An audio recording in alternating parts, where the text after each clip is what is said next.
जय श्री विष्णु हरि, राधे राधे। जय श्री कृष्णा सभी को।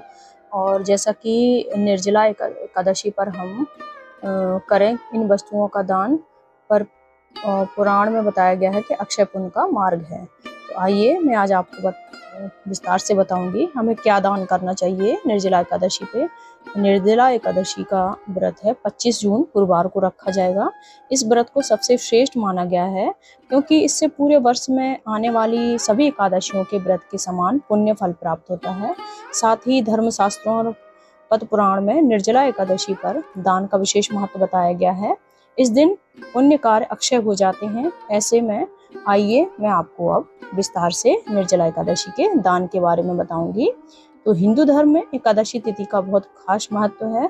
इस दिन भगवान विष्णु की उपासना करना अत्यंत शुभ माना जाता है, लेकिन पूरे साल आने वाली सभी एकादशियों में निर्जला एकादशी को विशेष स्थान दिया गया है, क्योंकि धर्मशास्त्रों और पद्म पुराण के अनुसार जो मनुष्य श्रद्धा नियम पूर्वक निर्जला एकादशी का व्रत करता है उसे समस्त एकादशियों के व्रत के समान पुण्य फल की प्राप्ति होती है। ज्येष्ठ प्रचंड गर्मी में आने वाली इस एकादशी पर बिना पानी पिए व्रत करने का विधान होता है। साथ ही पद्म पुराण में बताया गया है कि निर्जला एकादशी पर दान अवश्य करना चाहिए। ऐसा करने से अक्षय पुण्य फल प्राप्त होता है, मनुष्य के लिए मोक्ष के द्वार खुलते हैं। तो ऐसे में ज्योतिषी शास्त्र के विस्तार से बताए जाने कि निर्जला एकादशी पर किन किन चीजों का हमें दान करना चाहिए। तो सबसे पहले है जल से भरा घड़ा दान करें।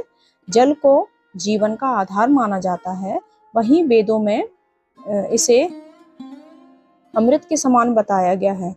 निर्जला एकादशी जेठ के महीने में आती है, जब गर्मी बहुत तेज होती है। ऐसे में इस तपती गर्मी में किसी जरूरतमंद को जल का घड़ा दान करना अत्यंत पुण्यदायी माना गया है। निर्जला एकादशी पर प्यासे व्यक्ति के पानी अवश्य पिलाना चाहिए, और साथ ही आप जल से भरा घड़ा भी दान कर सकते हैं। जल तत्व चंद्रमा और जीवन ऊर्जा से जुड़ा होता है। इसका दान करने से मन को शांति मिलती है और सकारात्मक ऊर्जा बढ़ती है। अब है सत्तू का दान करें। तो अब बताते हैं कि उत्तर भारत की लोक परंपरा में निर्जला एकादशी पर सत्तू दान करने की विशेष परंपरा होती है। इस गर्मी के मौसम में सत्तू शरीर को शीतलता और ऊर्जा प्रदान करने वाला होता है। ऐसे में किसी जरूरतमंद व्यक्ति को पोषण उपलब्ध कराना अन्य दान के समान ही माना गया है। एकादशी जैसी शुभ तिथि पर सत्तू गुड़ जल का दान करना लोक कल्याणकारी माना गया है। एकादशी पर छाते का करें दान। तो धर्म शास्त्रों में छत्र दान का विशेष महत्व बताया गया है। इसे किसी जरूरतमंद को धूप, वर्षा और कठिन परिस्थितियों से बचाने का प्रतीक माना जाता है। ऐसे में एकादशी तिथि के दिन आप गर्मी से बचाव के लिए जरूरतमंदों को अपने सामर्थ्य अनुसार छाते का दान कर सकते हैं। ऐसा करने से जीवन में आने वाली बाधाओं से रक्षा होती है, साथ ही भगवान की विशेष कृपा बनी रहती है। और अगला है कि पंखा दान करने से पुण्य फल प्राप्त होगा।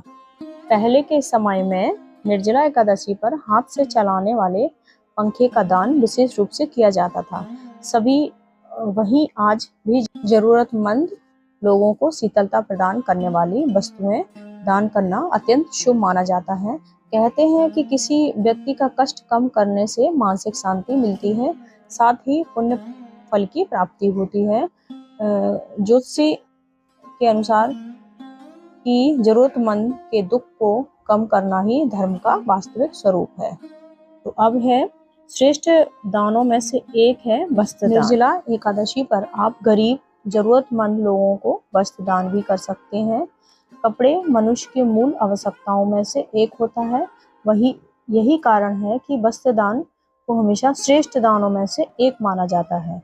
यह व्यक्ति के सम्मान और गरिमा की रक्षा का माध्यम बनता है। आप अपने सामर्थ्य अनुसार वस्त्र का दान कर सकते हैं, जिससे व्यक्ति में सकारात्मकता आती है।